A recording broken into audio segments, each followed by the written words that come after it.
Hello everyone, আমি ঋতুপর্ণা। আমার এই ছোট্ট পরিবারের সবাইকে জানাই স্বাগত। এখন বাজে 4:25, একদম রেডি হয়ে গেছি আমরা।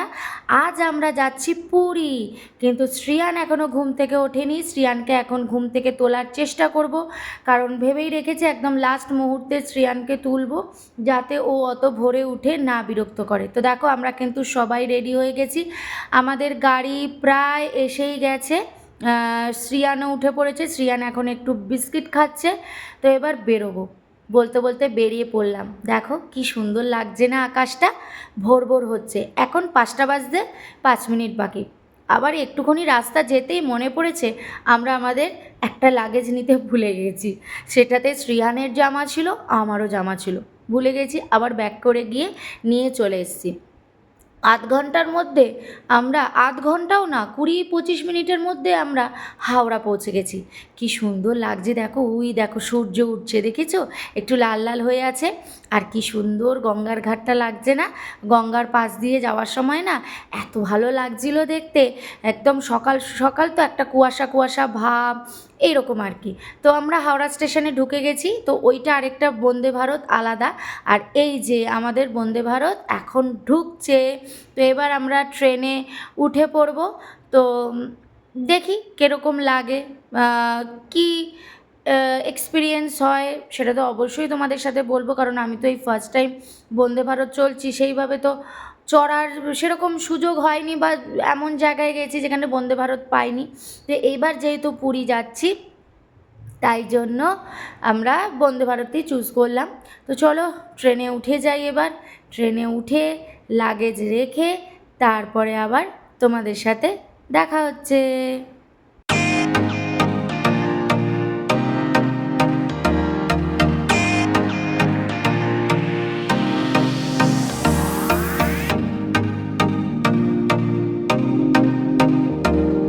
শ্রিয়ান উঠেই দেখো অন্যের সিটে বসে পড়েছে। আমাদের যেখানে সিটগুলো পড়েছে সেখানে দুটো জানলাই না আধা আধা মতো, আধা কাচ আর আধা মাঝ পোর্শান। এই জায়গাটা একদম কাচ, খোলা কাচ। তো ও বলছে এই সিটেই বসবে। তো এবার বলো, অন্য লোকের তো সিট, এবার তারা যেই চলে এসছে, এখন হয়ে গেছে তার মাথা গরম, ওকে ভালো সিটে বসাতে হবে। তো যাই হোক, অনেক বুঝিয়ে সুঝিয়ে তারপরে ওকে আমি আমার কোলে বসাতে পেরেছি। ওই যে প্রথমে যে বন্দে ভারতটা দেখালাম না দাঁড়িয়ে আছে, ওই ট্রেনটা কিন্তু ছেড়ে দিল। দেখি আমাদেরটাও ছাড়ার পালা হয়ে এসছে এবার। তো দেখো, সব মোটামুটি প্রায় ভর্তি হয়ে গেছে, একদম ফাঁকা বলবো না। আমার মা এখানে বসে বসে সিরিয়াল দেখছে, দেখেছো? সিরিয়ালের মিস নেই, ট্রেনে বসেও সিরিয়াল দেখছে। তো ব্যাস, আমাদের যাত্রা শুরু হয়ে গেল। ট্রেন ছেড়ে দিয়েছে। তবে শ্রিয়ানের লাগছে প্রচণ্ড ঠান্ডা, সত্যি অনেকটাই চিল ছিল এসিটা। এতটা ঠান্ডা ছিল বুঝিনি। তোকে দেখেছো ওড়না দিয়ে ঢেকে কীরকম বসে আছে জড়িয়ে, ওর ঠান্ডা লাগছে, সত্যি ঠান্ডা লাগার কথা। আর আমি বুঝিনি যে ফুলাতা জামা লাগবে, কারণ এতটা ঠান্ডা আমার সত্যি আন্দাজে ছিল না। তো যাই হোক, ওকে ওড়না পেঁচাতে ও ঠিক হয়ে গেছে। তো এবারে এখানে দিয়েছে দেখো মশলা চা, বিস্কিট আর গরম জল দিয়ে গেছে। এবারে মশলা চাটা রেডি করতে হবে। চাটা কিন্তু বেশ ভালোই ছিল, কিন্তু খেতে খারাপ ছিল না। ব্যাস, দেখতে দেখতে চলে এসেছি কোলাঘাট। এবারে আমরা ক্রস করছি কোলাঘাট ব্রিজ।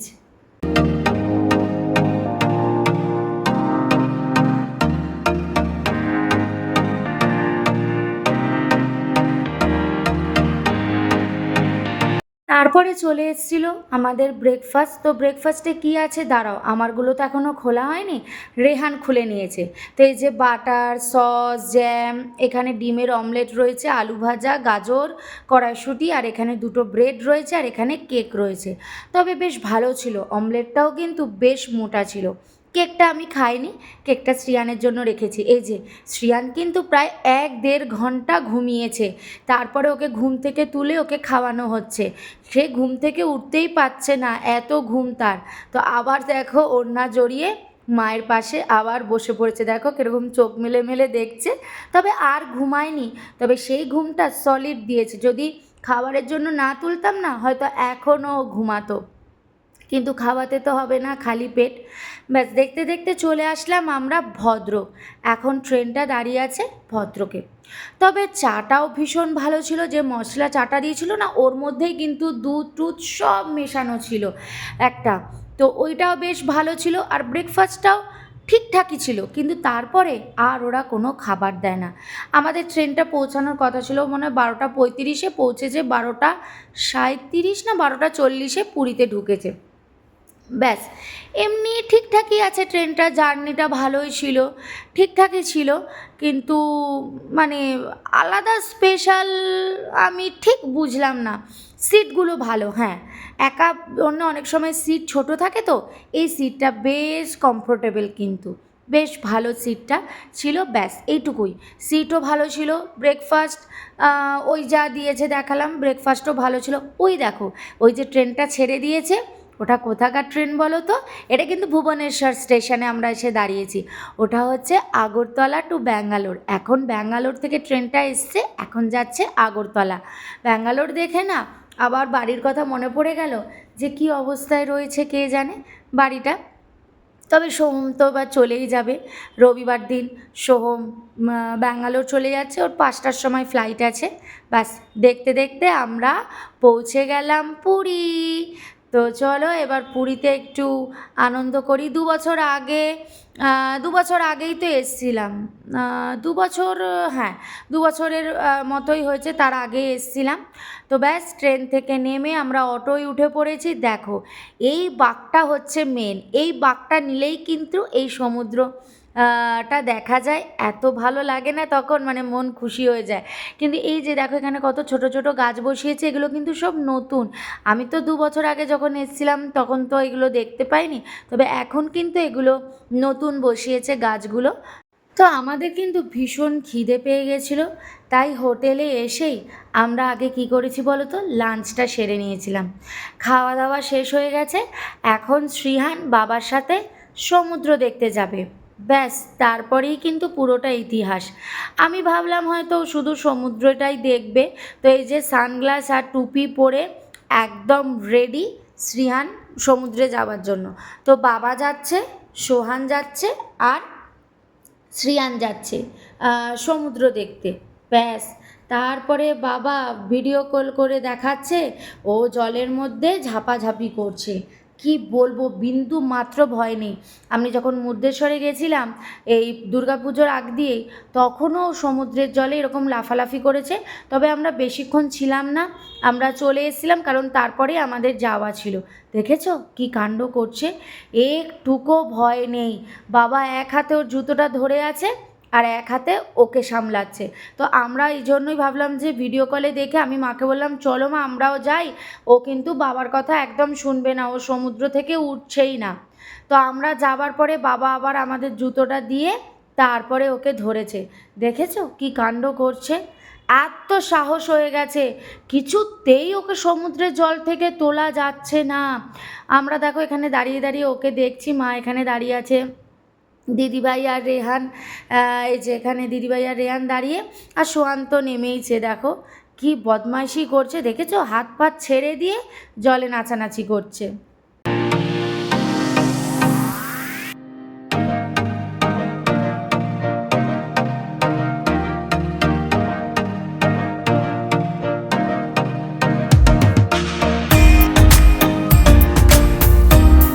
তারপর আমরা সন্ধেবেলায় বেরিয়ে পড়লাম সেজে গুজে, দেখো একদম বিচে যাব বলে। বিচ একদম কাছে আমাদের বাড়ি থেকে, হয়তো 1 কিলোমিটারও হবে না, তারও কম, ভুল বলছি, ওই হাঁটা পথে 3-4 মিনিট, ব্যাস একদম সিধা। আমাদের হোটেলের ছাদ থেকে তো বিচও দেখা যায়, ব্যালকনি থেকেও দেখা যায়। তো দেখো কত দোকান, দেখেছো মারাত্মক দোকান, আর বেশিরভাগ খাবারের দোকান। এত খাবারের দোকান আমি লাস্ট 2 বছর আগে যে এসেছিলাম দেখিনি। কত মাছ দেখেছো এখানে, সব মাছ ভাজা খাবে এখানে। কি চাই? গাড়ি, গাড়ি কেন বাবা, এত গাড়ি আবার কোথা বাবা অনেক গাড়ি বাবা, আর গাড়ি কিনো না। কি গাড়ি কিনবে বুঝতে পারছো না? তাহলে চলো আমরা ঘুরে আসি, তারপর জেসিবি আছে, আমরা ঘুরে আসি, চলো।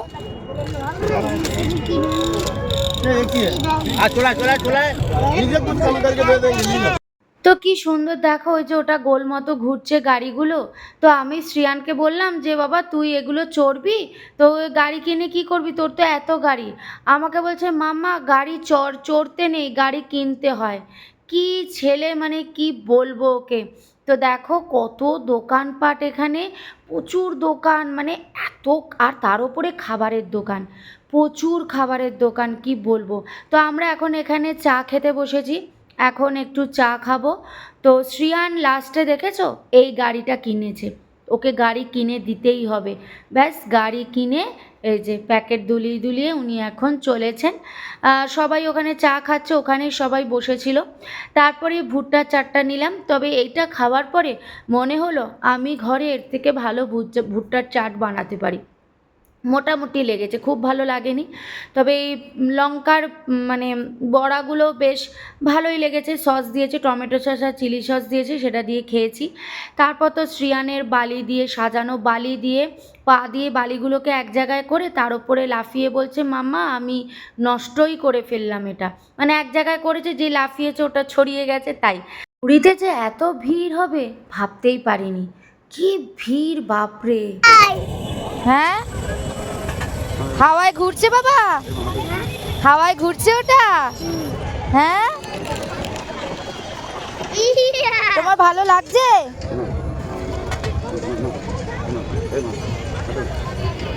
তো শ্রিয়ান এখানে মাকে দেখাচ্ছে যে ওটা গোল করে হাওয়ায় ঘুরছে, সেটাই মাকে দেখাচ্ছে।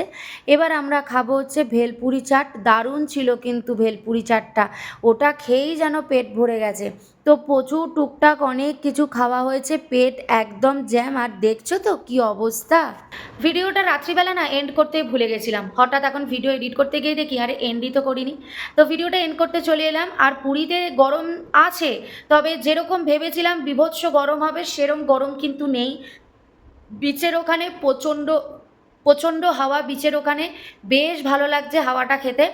আর প্রচুর ভিড়, প্রচুর অগন্তি লোক, মানে সত্যি এই গরমে আমরা ভেবেছিলাম হয়তো একটু ফাঁকা থাকবে বা হোটেলের মানে ভাড়াও একটু কম হবে, তবে না।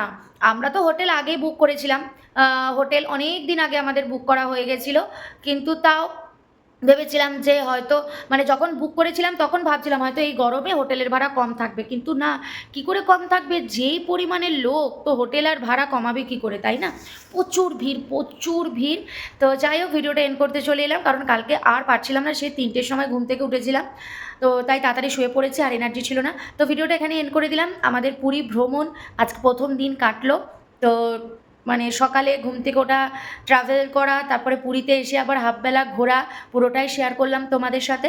তো তোমাদের যদি কিছু জিজ্ঞাসা থেকে থাকে তাহলে অবশ্যই আমাকে কমেন্টের মাধ্যমে করতে পারো। তো ভিডিওটা এখানে এন্ড করে দিলাম। যদি ভিডিওটা ভালো লেগে থাকে তাহলে অবশ্যই লাইক কমেন্ট শেয়ার করে দিও, আর সাবস্ক্রাইব করে ছোটো চ্যানেলটার পাশে দেখো। আবার দেখা হচ্ছে নেক্সট ডে আরেকটা সুন্দর ব্লগের সাথে। ততক্ষণের জন্য বাই, ভালো থেকো, সুস্থ থেকো, সবাইকে ভালো রেখো। Thank you. Please subscribe.